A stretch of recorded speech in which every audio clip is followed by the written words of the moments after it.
Assalamualaikum warahmatullahi wabarakatuh. Masih bersama Roni Hans channel pembelajaran, channel tutorial, dan juga adventure atau hiking.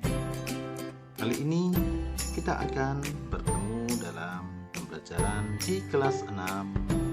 Tema 1, selamatkan makhluk hidup. Subtema 3, ayo selamatkan hewan dan tumbuhan di pembelajaran 6. Bagaimana kabarnya anak-anak hari ini? Semoga sehat selalu ya. Oke, kita akan mulai. Sudah siap? Ya. Di pembelajaran 5 kemarin, kita telah mempelajari banyak hal. Salah satunya adalah flora dan fauna yang ada di Indonesia. Oke, kita lanjutkan. Belajar tentang pentingnya menjaga kelestarian hewan dan tumbuhan sangat menyenangkan. Kamu juga belajar cara membuat komik terkait praktek nilai-nilai Pancasila dalam kehidupan sehari-hari. Ayo, membuat pemahaman tentang materi yang telah kita pelajari. Sebelumnya, kita bisa berolahraga agar tubuh kita encer. Bermain bersama teman sangat menyenangkan. Kamu dapat menerapkan nilai-nilai Pancasila ketika bermain. Nilai-nilai mana yang sudah kamu terapkan? Ya, mungkin nilai sayang, nilai menghormati satu sama lain, nilai keadilan, dan lain sebagainya. Beberapa nilai-nilai dari Pancasila kita harus terapkan dalam kehidupan sehari-hari agar kehidupan ini semakin baik, jaga toleransi dan lain sebagainya. Tentram, persatuan dan kesatuan. Oke. Dari situ coba apa anak-anak ini? Iya, anak-anak menyiram bunga. Ya, sangat perhatian terhadap tumbuhan. Penerapan nilai-nilai Pancasila dalam kehidupan sehari-hari berkaitan. Penerapan nilai-nilai Pancasila tidak hanya berkaitan dengan sesama manusia. Ingat, tidak hanya berkaitan dengan sesama manusia, tetapi juga kepada semua makhluk hidup, misalnya hewan dan tumbuhan. Sehingga tumbuhan sangat membutuhkan air, ya, tetapi tumbuhan juga sangat bermanfaat untuk kita. Ini namanya saling menguntungkan. Kalau kita sayang terhadap tumbuhan, maka tumbuhan akan memberikan manfaat yang sangat banyak untuk kita juga. Ini adalah ternyata kalau merawat tumbuhan dengan baik itu adalah salah satu penerapan nilai-nilai Pancasila dalam kehidupan sehari-hari. Ya, bukan hanya kepada sama manusia, tapi semua makhluk hidup. Dan tumbuhan. Ya, oke. Yang kedua, ini ternyata juga sama. Berikut beberapa penerapan nilai-nilai sila-sila Pancasila. Banyak nilai Pancasila. 1. Bersyukur kepada Tuhan atas karunia-Nya sehingga kita dapat memanfaatkan berbagai tumbuhan. Kita tahu bahwasanya sudah kita bahas sebelumnya beberapa manfaat tumbuhan, salah satunya adalah untuk makanan, untuk sayuran, mungkin obatan dan lain sebagainya.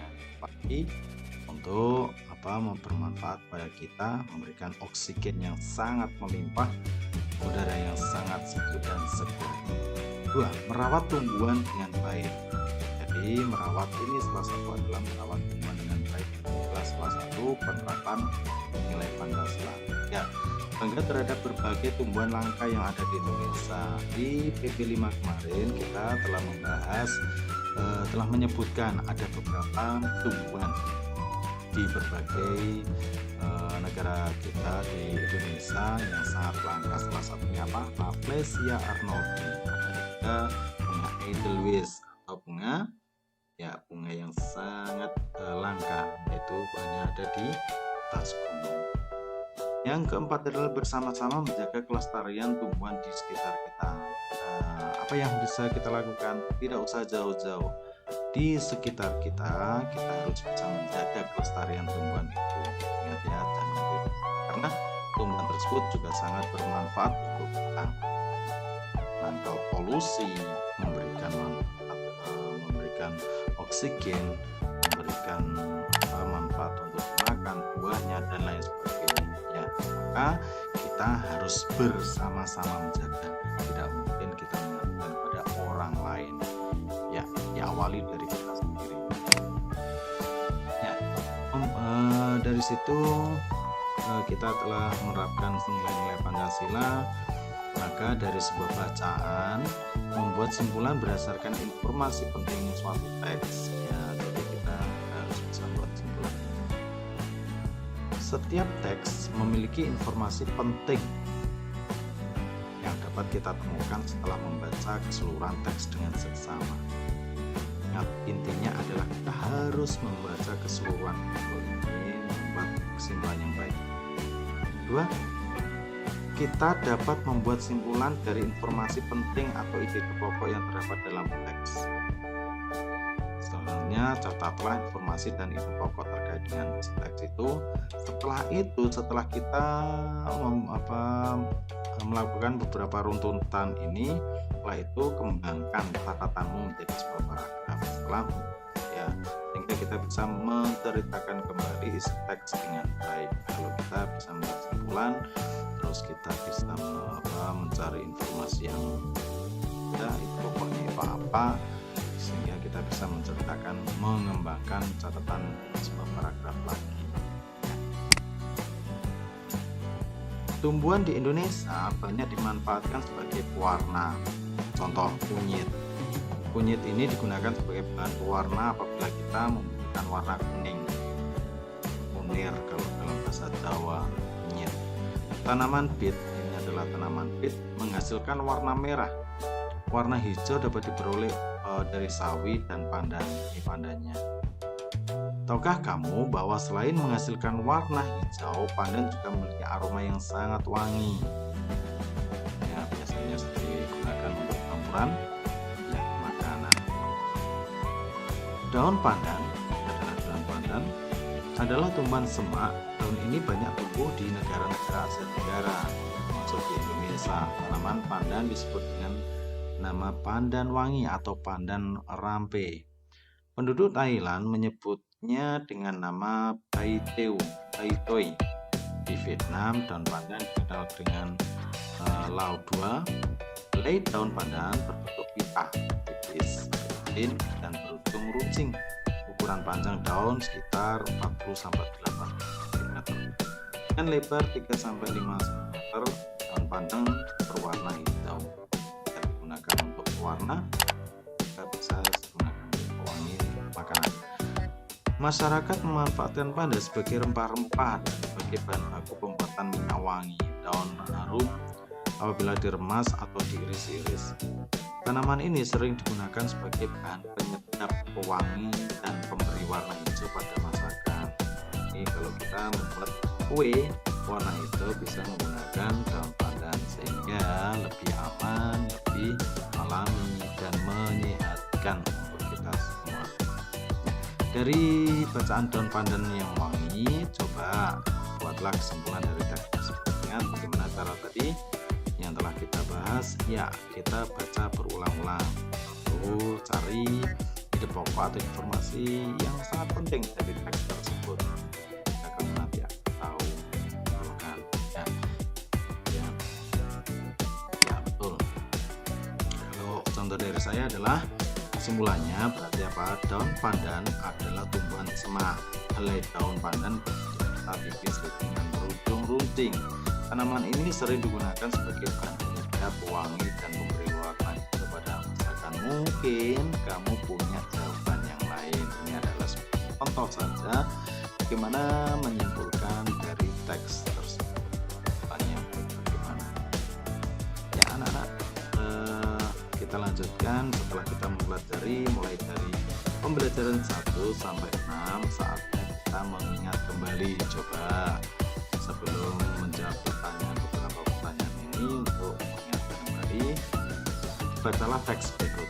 Harimau Sumatera hampir punah karena hilangnya habitat, berkurangnya jenis mangsa dan perburuan. Jumlah harimau Sumatera saat ini hanya 400. Bayangkan, mungkin ini akan bisa punah seperti di harimau Jawa.